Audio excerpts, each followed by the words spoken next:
You're listening to Arcane Carolinas, an exploration of the Carolinas' folklore, legends, myths, and modern weird. Each episode, we examine the historical context of our topic and aim to preserve some of the stories that help make this part of the world such a fascinating place.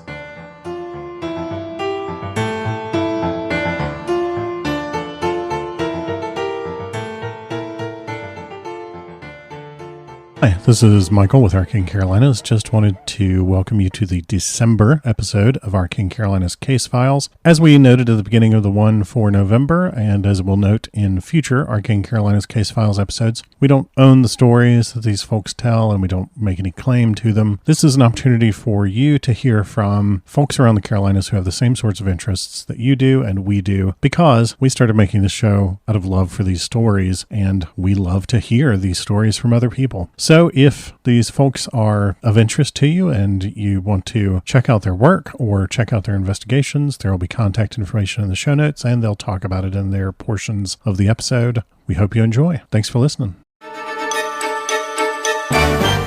haven't really given much thought about how I was going to bring this in. I was just like, yeah, it's Dan from Carolina Haints. Yeah. Assuming that everybody else has already heard this show.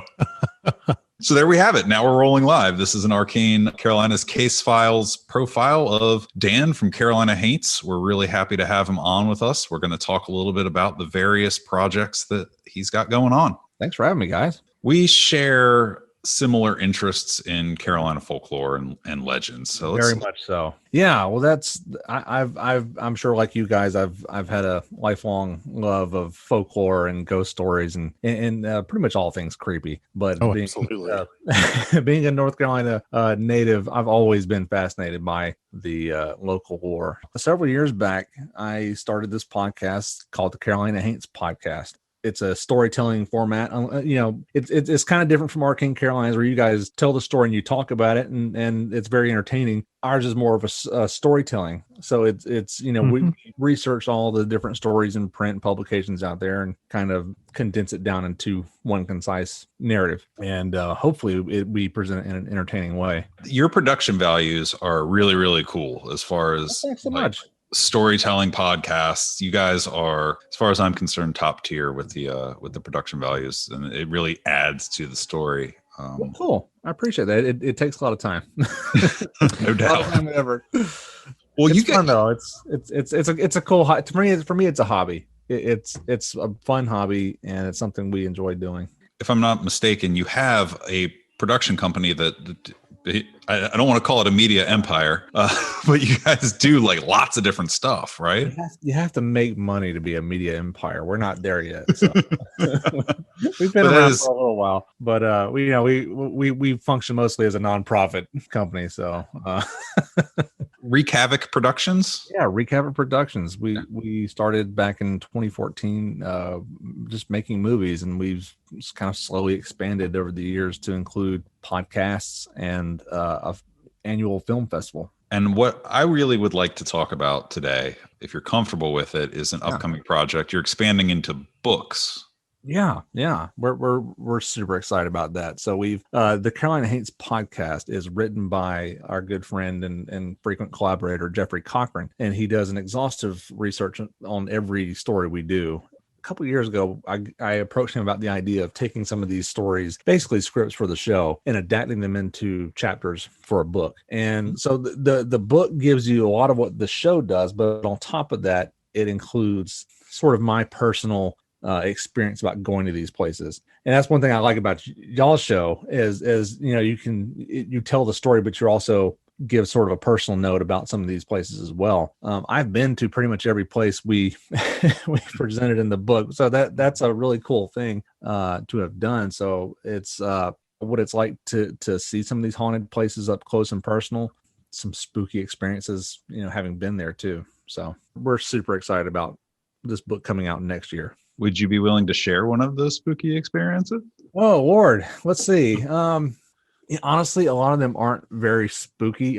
Sometimes they are. Sometimes it's the things you don't expect. Like earlier this year, we went to Valley Cruces to find St. John's Episcopal Church. As we're driving the mountains, it's snowing. Our Jeep is basically sliding down hills Yeah.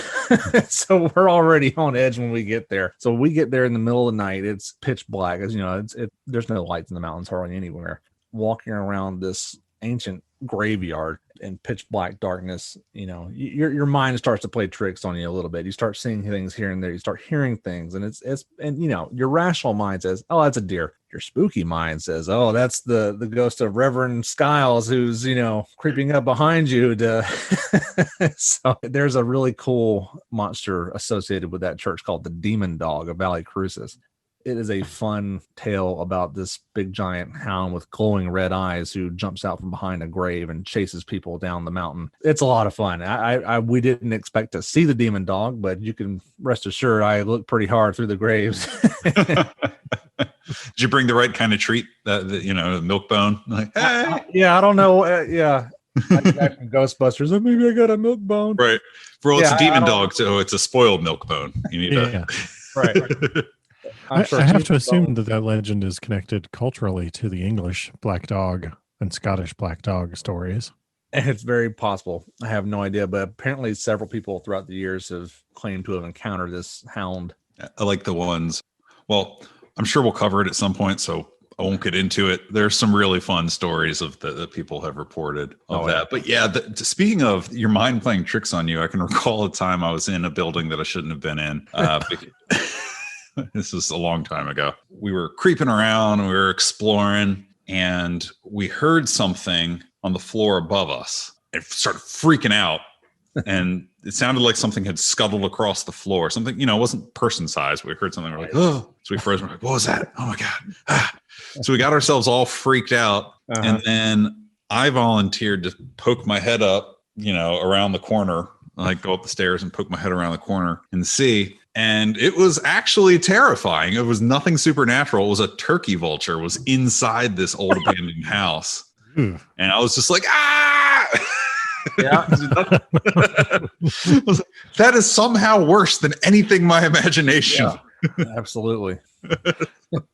Well, we're not going up there because it's alive and we're basically in its house right now. Yeah. Yeah. So there was a big hole in the side of the house where a window had been and no longer was. And I guess it came in and out, and that was its house. Yes, the turkey vulture's house now. Yeah. Definitely been there. I don't want to put you in a tight spot, but do you have any rough estimate on when the book will be done? Yeah, probably June of 2021. We finished it June of this year. Have a book deal with a publishing company, and we're kind of going through some photos to include now and doing some final draft edits and doing cover art, that kind of stuff. So they've told us to expect a summer of next year release. Cool. Yeah. Well, congratulations. That's really neat. Yeah, we're excited. Congratulations. Thanks so much. We're excited. And we're still putting out the show. So, right. We kind of did a lot of the work on this book during the hiatus between seasons. Even while we're still, making the new seasons, I typically make an episode at a time now. So right before an episode is released, I'm furiously working on it. So yeah, we keep pretty busy.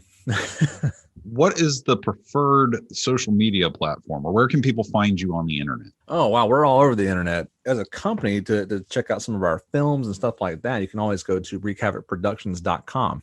To find more about the film festival, there's wreakhavocHorrorFilmFest.com. And to learn more about Carolina Haints, the book and the podcast, is simply carolinahaints.com. But all of those entities are on Facebook. We're on Instagram at Wreak Havoc Productions, and I'm on Twitter at Hank versus the Undead. That was our first film, Hank versus the Undead. It's a very cheesy, cheap, horror zombie comedy. So love it.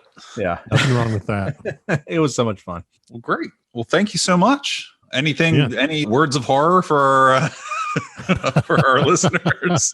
Parting words of terror? No, we're living in a horror film right now, so that's 2020, guys. We can make it to 2021. You survive. So that's yeah.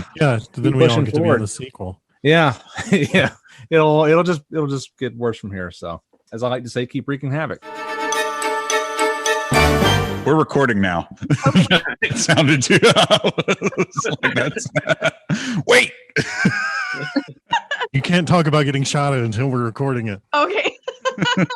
That's too good of a story. We have had one person who had to like hide among gravestones. And I thought, well, that's probably the craziest thing we'll ever hear anybody say, right? No, the answer is no. I grew up in the mountains, so the idea of getting shot at in the woods is not totally foreign to me. But I had I guess it's not unreasonable fear. I had a fear of that at one point because I was a kid, only like middle school age, wandering through the woods. And what we didn't know, we thought we were on, and we were on abandoned government property. We didn't think there would be anybody doing things you're not supposed to do there. And there was a guy up in a tree blind, and we eventually saw him probably 20 minutes after he saw us, and we were like, like ran away, like that guy's gonna get us. And he became this legend where like now that abandoned facility was like off limits because it was guarded by a hunter in the trees, because that's the way children's minds work. Yeah. Oh, that's a good story. He was probably just pissed off that we were scaring off whatever he was sitting there waiting for. So this long preamble has been a part of an Arcane Carolinas Case Files, and I feel like we should probably just leave it in. I don't know. We're going to keep all that. Don't worry. It's very on brand, as the kids would say.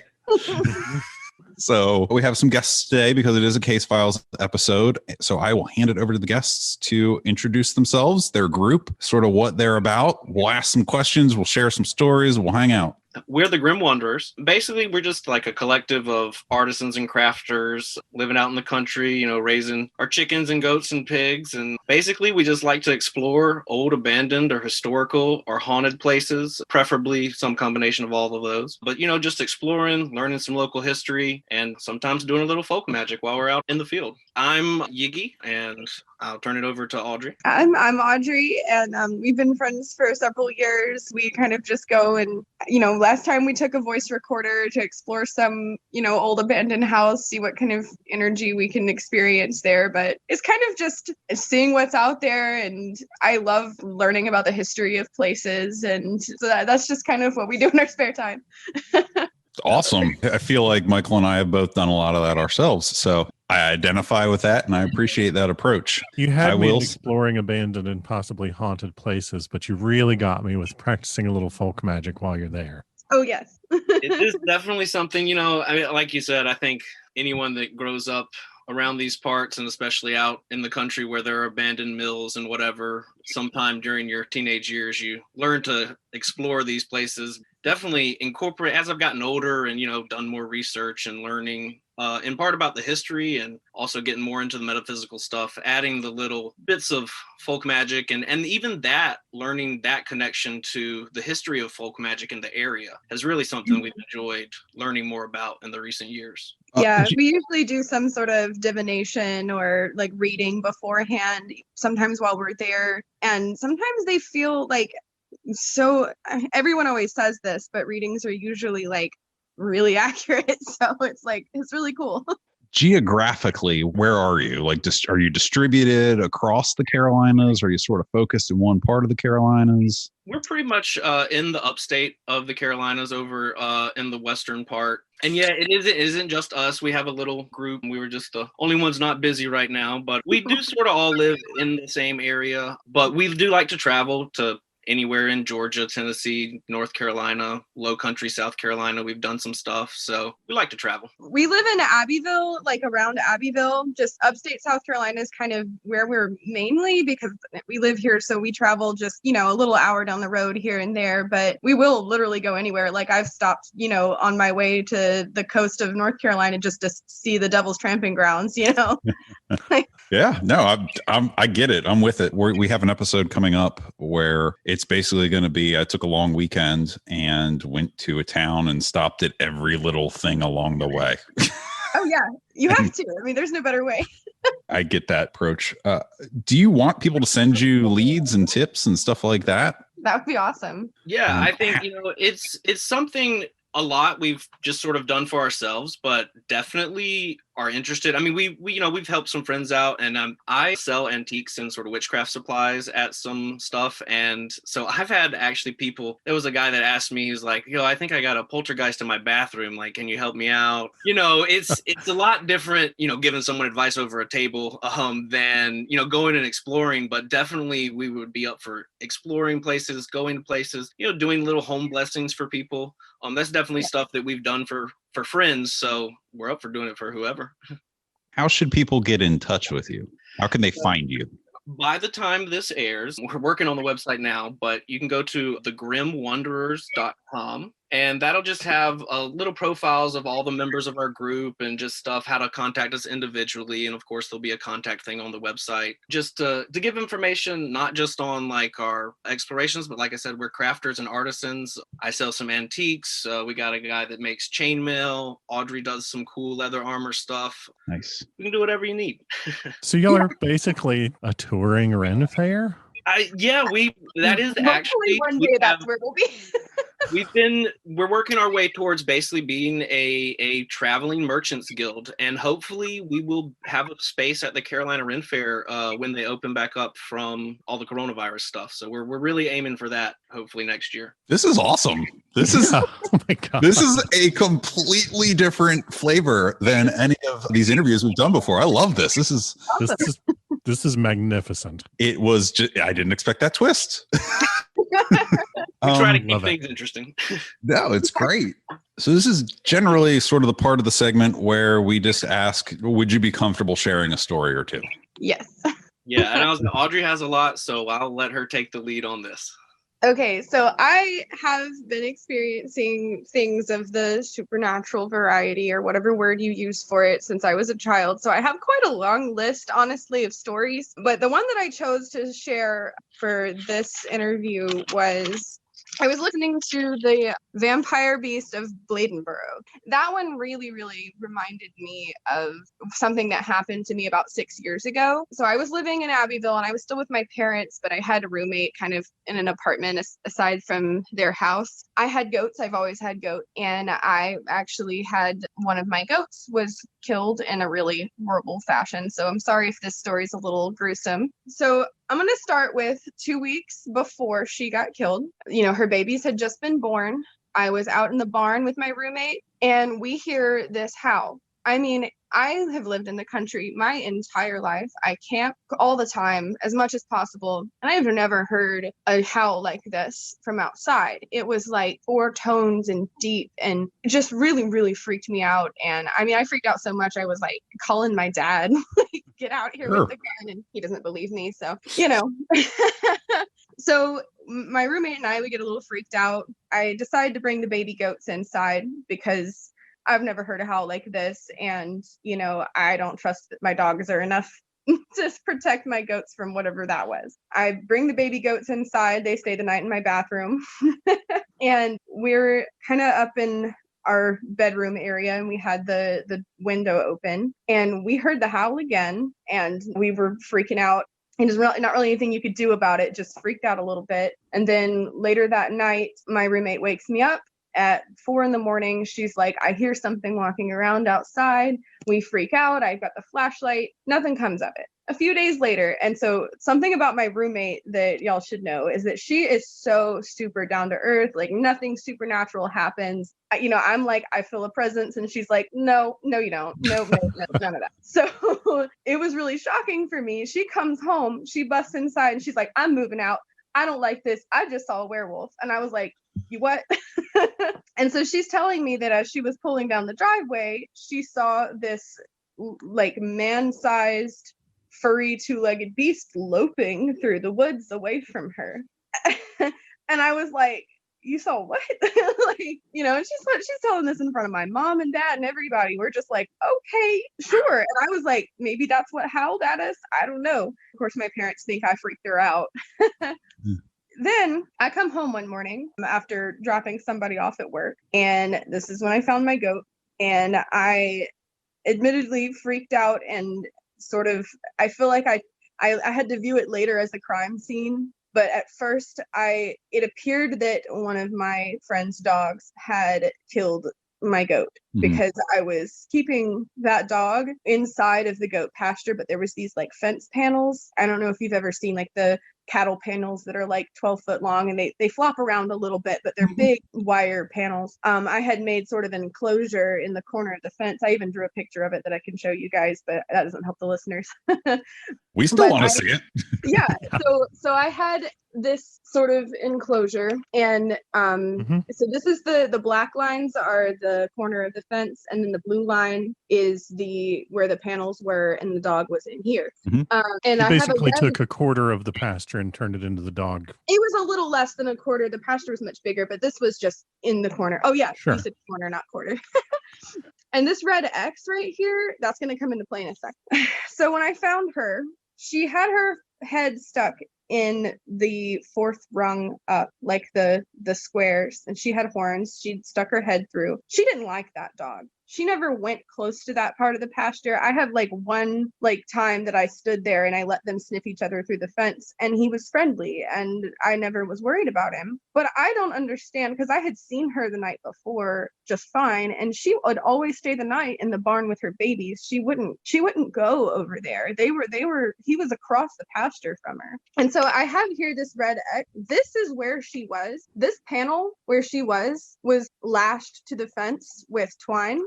I guess for the listeners, let me describe. The panel was tied to the fence. It was a 12-foot long panel. It was tied to the fence with twine very well. It was like, nylon twine. And where she was, when I found her, where she was stuck in the fence, the panel had been ripped from the wall, and she was halfway down, like she would have had to rip it to get there. She was halfway down the panel, like 6 feet in, where it would have been flush up against the fence. She was stuck like on that panel. And I just don't understand how in the first place she got there. Secondly, there was so much of her missing.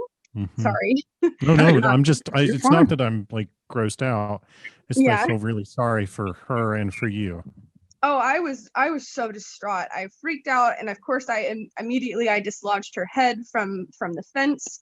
As I was standing there crying and freaking out, I started to realize that things weren't really adding up. Like, how did she get there in the first place? And the dog there was a little bit of blood like directly under her, but there was no blood on the dog's face. He was clean, not a single drop of blood on his face. There was no blood really anywhere other than directly below her.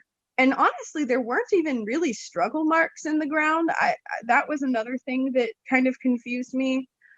I watch her when she would go and eat grass, she would stick her head through one of the lower rungs. She never stuck her head up that high, and she wouldn't have gone up to him and just stuck her head through. Even if she had been in a more reasonable part of the fence, she wouldn't have done that. I really don't know. And this is sort of the picture. The panel was pulled out. This is afterwards. The red X shows kind of where I found her. The panel would have been about here, and then it was pulled out. So I was first kind of tipped off that it didn't seem right that she was in that place. And so, I never quite trusted the dog again. But, I was remembering that thing that my roommate and I had heard, and it was starting to really get to me.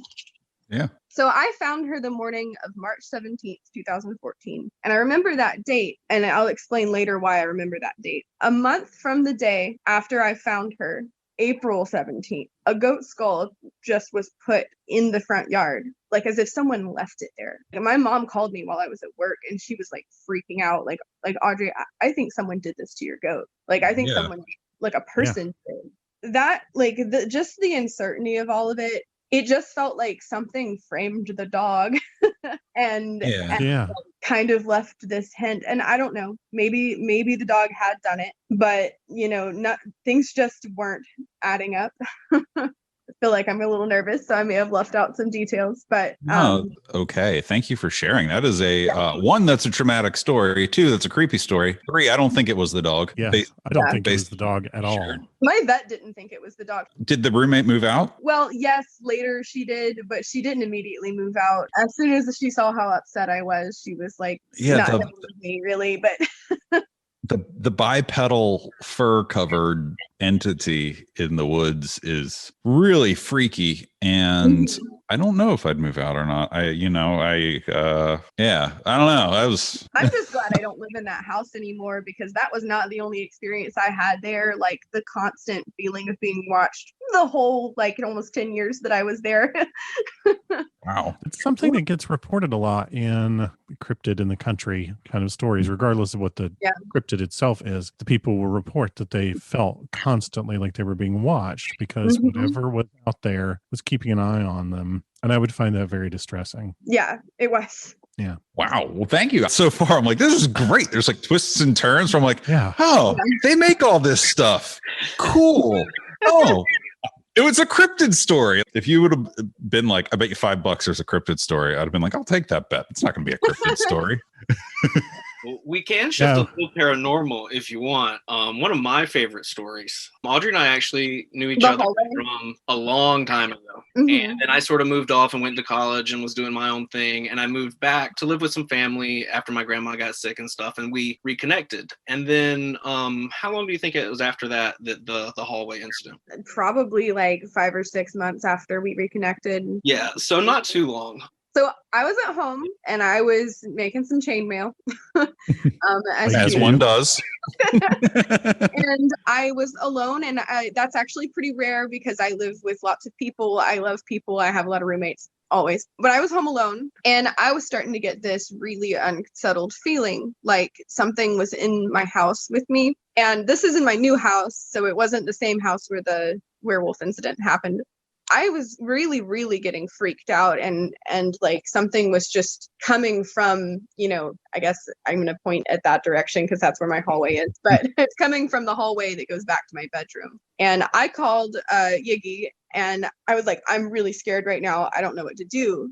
And then he was like, I'm already on my way to you. It was really interesting. I don't have nearly the amount of paranormal experiences that Audrey does. And I don't have them a lot, but when I do get feelings or whatever you want to call it, they do tend to be pretty strong. And I live about 15 miles away, but I was just, probably working in the shop doing some carpentry stuff that night. And I just got this feeling that I needed to go over there. And so, yeah, I'm like halfway there when she called me, and I'm like, yeah, I know. I'm like already on my way. And I get there, and I don't think I would describe it as malicious, but I definitely felt this intense, ominous pressure, really localized, coming from the back of the hallway. And I think we sat in the den on the couch for a little bit and like discussed it or whatever. And then at one point, I remember I got up and I just went and I sort of stared down into the hallway. I never saw anything, but again, I took a few steps in the hallway, and I was like, I'm just going to stand here, and we're just going to have this sort of stare down show off, and we'll see where it goes from there. It was funny. One of the cats came and stood right below my feet and stared with me, looking down the hallway. And it was probably 5 or 10 minutes, and the presence did dissipate, but it was just this intense feeling that I've never felt anything that concentrated since. We live in Abbeville. There's a long history here dating back to before America, but especially intense history with the Civil War and stuff. There's a lot of cemeteries and places around here with some strong foreboding feelings, but whatever this was, it was just so concentrated. It was definitely one of my more freakier experiences. And this was also around the same time that I had been seeing sort of these apparitions. And I say apparitions, it's almost like you saw it out of the corner of your eye, but it was there for a second. Mm-hmm. And I had been seeing this very large figure of, I'm just going to say a man, but humanoid thing, mm-hmm. sort of like I would walk by and there would be some very large, dark figure standing in my doorway or standing in the dining room. And it would be scary for a second. And then I would be like, okay, I don't see it anymore. So, okay. A friend and I actually stayed up in my attic, like somewhere around the same time. I'm not sure that I fully connected them at the time, but I didn't believe in orbs at all. I had never seen one. You kind of have to believe something to believe something. You kind of have to experience it. And we were in my attic and we straight up saw an orb that we shined our flashlight on, and it didn't go away. And, my friend's like, swamp gas. And I was like, we're not in the swamp. I don't know. Some weird stuff happens sometimes. I laugh in part because every time we talk about a topic, it's almost always our first reaction is swamp gas, surely. UFOs over Myrtle Beach, swamp gas. Recently, we talked about fart gas. Yeah, that's true. In an episode that's coming up as being possible explanation. I'm very mature. So, no, I hear you on the the phenomena of like just out of the corner of your eye. I do not have many, if any, experiences to share, but I had a friend in college and we had this house that we all partied at, and it was on top of a mountain. And it was the only thing on the top of the mountain. And it's this old house that was built by some family many years before. Dark wood accents everywhere, like typical creepy house, right? Mm-hmm. And he would not stay there alone. Like he lived there. I didn't live there. I just was friends with the people that lived there. And there was 4 or 5 dudes in this house. He refused to stay there alone because he said, he was like, when I'm in the living room and I'm trying to play video games, there is a person, a thing, a something, and it's always out of the corner of my eye, and it's always in that one door frame, and I hate it, and I want to move out. Do you want to come over? Like, just be like, why would I want to come sit with you and get freaked out by the thing that you're afraid of, man? Like, so obviously I'm not as nice of a person, or 18-year-old me wasn't as nice of a person. I was just like, no, I don't want to do that. Wait, do you have beer? You do.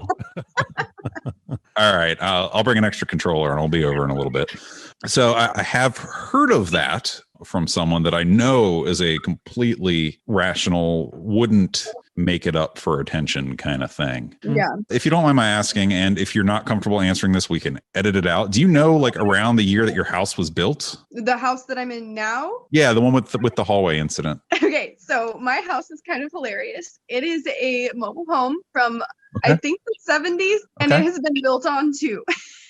So it is kind of a weird house. I don't really know when it was built onto. I'm definitely thinking it was at least 20 years ago, if not more. Sure. So going back further, so if it's a mobile home and it's been built around, do you know the history of it? And if you don't, that's fine. This is just the way my brain works. Like the history of the land that it's on top of? All I know is that there used to be these rather grouchy people that lived across the street from me. Okay. and they it had used to be their family land, and then there was a brother who this was his house, and I think that the family built it. He lived here and then he passed away, and I don't know the circumstances of which he passed away, or even if he was here at the time. So I guess that's about as much history, unfortunately, as I do know. It just, my brain immediately starts to try to like line things up, and I'm like. And then and this is just what we've gathered from, I guess, walking the property. I mean, way back, it looks like it was an old farm, as most of this place was, out here in the country, big plantations. So we found some evidence of like roads and stuff going back. Would have been close to where the Trail of Tears came through this area. In Abbeville County, we've got Secession Hill here downtown, where literally the gathering of 3,000 people was held to decide, we're going to secede. And so you've got all of that history right down here. In addition to the big mansion downtown was actually where the last war cabinet of the Confederacy was held, actually when Johnson was escaping and coming back down. So the rise and fall of the Civil War happened here in Abbeville. So you've got a lot of that history. And then the Trail of Tears comes through this area. So there's definitely, in that regard, a lot of history that has some pretty heavy emotional impact. Oh, yeah. That reminds me, I don't know if there's time for me to tell one other quick story. Oh, go for it. Go for it. So my dad, he did real estate. And so he bought and sold and flipped houses. And so I've been in a lot of the different houses. I helped him clean houses my entire childhood. Well, he bought a house that was built during the Civil War, or right at the end, about 1865. And it was actually owned by someone who was a part of the secession meeting. And that house had this legend that this was the hanging tree, the lynching tree, was on the property of this house. And I personally had some really intense experiences there. Long story short, like, big shadowy figure knocked a trash can over, and all me and my friends got the heck out of there. My dad tried to sell this house, and he had sold it to somebody, and the guy that tried to buy it, I remember this, I was a kid, the guy was normal at first, and then the longer he lived in this house, he started telling my dad stuff like, okay, you got to, don't tell anyone you're coming, but I'm gonna pay you the house payment, but meet me behind the gas station, and don't tell anyone that you're gonna be there, and they're watching me. So deteriorating. Yeah, that was a shortening of that story, but it kind of was connected to what Hickey was saying about the house, that area and everything. And I don't mean to imply that things necessarily have to be like X number of years old. That wasn't. Oh, yeah, no. I'm asking about the history. I'll share a quick one. Michael may have heard bits of this. Find out. So I lived in a house, the lower level of the house, which was my apartment. The upper level of the house was inhabited by a friend of my family's. She was still living at the time, grandmother. And she lived upstairs. The deal was she was comfortable with me living down there. She knew who I was and I was vouched for, and I needed a place to stay. And it was a sweet apartment. So, big fireplace, like really cool. Probably the coolest apartment I ever had. So I lived there, and the grandfather had passed away a year or so prior, and then she eventually passed away while I was still living in the lower level. My friends eventually moved in upstairs as well, and I was still in the downstairs. So very recent, right? His grandfather built the home. The home was not old. The only thing that could possibly be construed as emotional impact or remotely supernatural was that people had passed away at the home. But they were, not under bad circumstances, and they loved that house. They built that house. They lived in that house their entire lives. Their grandchildren wound up moving in. So, all good vibes, right? Like nothing negative. That is the only place I've had weird things happen that couldn't be explained. So one night I was in bed and bathroom sink turned on,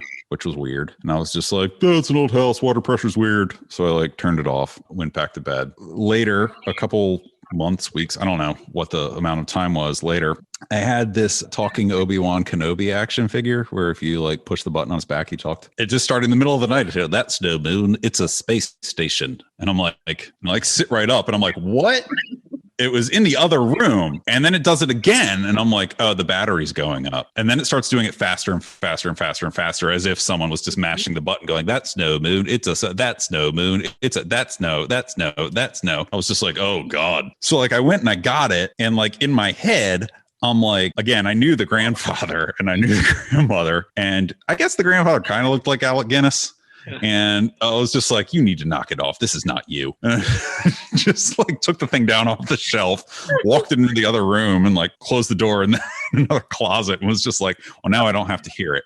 And it wasn't the battery going up because it never happened again. The water thing did, which was weird. And I told my buddy, I was like, I think your grandparents are messing with me. He was like, yeah, sounds like it. Well, I think that's a good point too. I mean, I think that we think of, these paranormal places and ghost experiences a lot of times in places of really traumatic emotional weight. But I think, in a similar case, my grandfather ran a construction company. He built the house that him and my grandma lived in, and my parents live there now. I am in the backyard in the tiny house that I built a few years ago. My mom, before my grandma passed 2 years ago, she would never have talked about spirits or ghosts or whatever. But just the other day, I was having this interview, and she made the casual comment about how, oh yeah, I totally believe Nini's around. I feel her sitting on the bed sometimes. And I've actually felt what I think might be my grandma's presence in the house once or twice, but yeah, never in a bad way, but in a way that is like, hey, I cherish this place. I've been here all my life. I raised my family here. So I think sometimes, older ghosts might want to pull our legs some. Mm-hmm. There's something playful. I've never heard that story, by the way, Charlie. That's amazing. There's something really playful in the idea of a grandmotherly spirit, using a toy to try to communicate with someone that she probably saw as, sort of a foster grandchild. Yeah. I think that's really delightful. It would also scare the heck out of me, to be clear, and I would immediately move. I'm not sure. I stayed there for a while longer. It was a pretty great place. Like I said, I didn't feel threatened or anything. She was great. There was a piano in my apartment, and I remember sitting down there messing around on it and hearing from them, "Oh, my grandmother likes it when you play the piano." And I was just like, "Oh, cool, all right." And I had met her dozens of times, so it wasn't like she didn't know who I was, or I was an unwelcome presence in the home. Yeah, we've talked about this in another episode, and one day I'll tell the reason why I believe in this, but I'm a big proponent of what's called the stone tape theory, the idea that our psychic impressions, our emotional experiences, intense human experiences can be sort of embedded in our surroundings if they're felt strongly enough or long enough or whatever. And so I firmly believe that sort of stuff can just kind of soak in, and then it bleeds back out over time periodically in bursts, or it just, leaks out a little all the time, and you get a spooky feeling from a place, or you get a warm and welcoming feeling from a place. And it's something about the people who were in that place one time or many times, and the impression that they left behind is still detectable to us by some means that we don't know or understand or control. And I definitely think that the people don't necessarily have to die for those like impressions to be there. Like, we actually talked about this, me and Yuki, before we had this, was that we wanted to mention that we feel like a place can hold an energy, negative or positive or whatever, just maybe from some of the events that went down. Like, if you go, we explored a house more recently where we were starting to uncover some sketchy activity, and like started to look like some bad stuff happened there, and we were feeling some really uncomfortable vibes. And I was like, there's no telling, but like, I kind of don't feel like the people that lived there are necessarily dead or still there haunting the place. I think that something bad happened, and that's what's impressed in the walls of that building.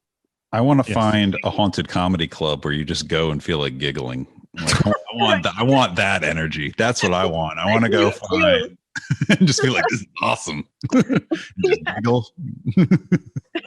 Just to circle around on that, yeah, we had talked about it. What we sort of, not to get a little pseudoscience-y in the language maybe, but we sort of like to try and refer to those as, or I call them at least, temporally unaligned quantum imprints.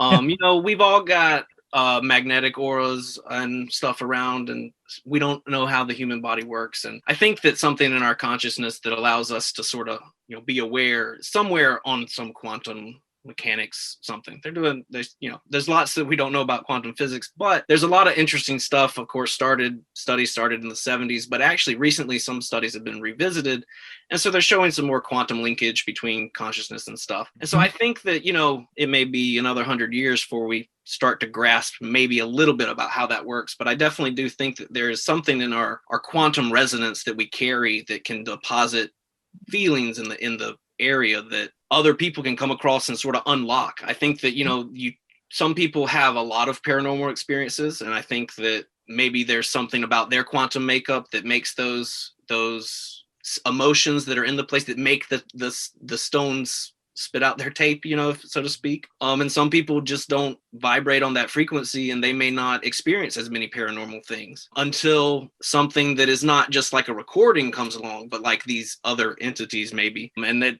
when you go through life not experiencing little paranormal events, and then you are met with this weird presence or a werewolf or whatever, it can be real freaky. Yeah. I like that approach. And that's something that I've asked people on Case Files episodes in the past. I'm like, do you think that it takes, the word special, I don't mean that negatively as like, oh, you think you're special. Like, that's not the implication, but do you think it takes a special person or like a different makeup? Because like that story, that's my one story. Like, that's it. Like, besides just getting the creeps sometimes in places, like that's my one story. I don't consider myself in tune with any of that. But then you hear about people that are, and it's just like, oh, okay, well, so I like your walkthrough of that. Yeah. Well, and it's to take the special thing, I think it can be more of a curse, because it's if people have, I guess, this varying level of sensitivity to these paranormal events. Like I say, I think Audrey and some of our other friends in the group definitely have a very high sensitivity. And for me, I don't know if it's the land that I grew up on or something, innate about my aura or presence or whatever, but I seem to have sort of the opposite effect in a lot of times, which, going back to the story of the hallway presence, that sort of, I felt in that moment, I was there, not to like exorcise a demon or something like that, but just to be like, no, you as a presence are not welcome in this location. So, we're just going to work things out. And, that may be all in my head just because I don't have a lot of experiences, but it is something interesting. I've noticed I've actually got like a big quartz boulder in the woods about a quarter mile back behind my house. I live on 60 acres of farmland. And we've got just this big milky quartz boulder sitting in the woods, and my mom and her siblings would find arrowheads and stuff around there all the time. And actually my uncle, in digging up, they'd have cattle and horses, and digging up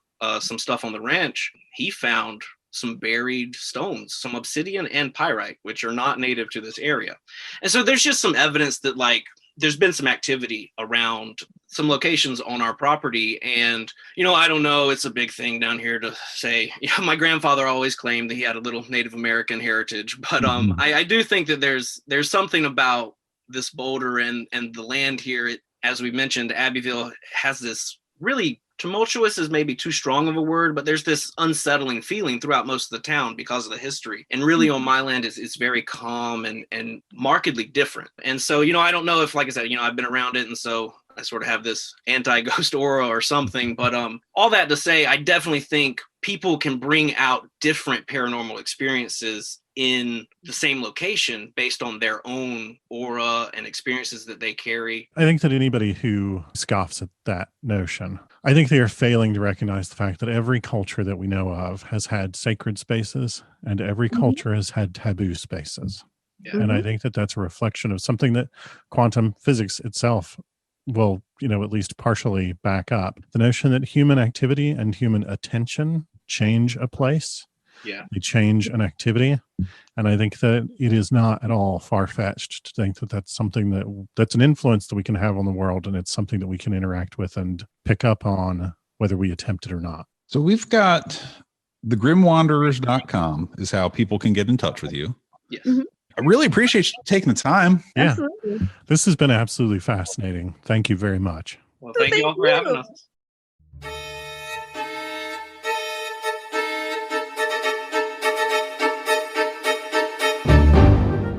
You've been listening to Arcane Carolinas. Thanks for joining us. If you liked it, give us a rating, leave a comment. If you didn't like it, send us an email and tell us why. If you're not wrong, we'll try to fix it. And if you're interested in award-winning speculative fiction, including science fiction, urban fantasy, and horror, find me, Michael G. Williams, at www.michaelgwilliamsbooks.com and check out Falstaff Books at falstaffbooks.com. If you'd like to pick up some Arcane Carolinas merch, look at behind-the-scenes info, pictures, videos, stuff like that, all the things that get cut, check out arcanecarolinas.com, where you can get access to our Patreon, our Facebook, our Twitter, our Instagram, all that in one place, including the merch store. Buy a shirt. Clothe your body. Drape your body in our wares. Be our living billboards.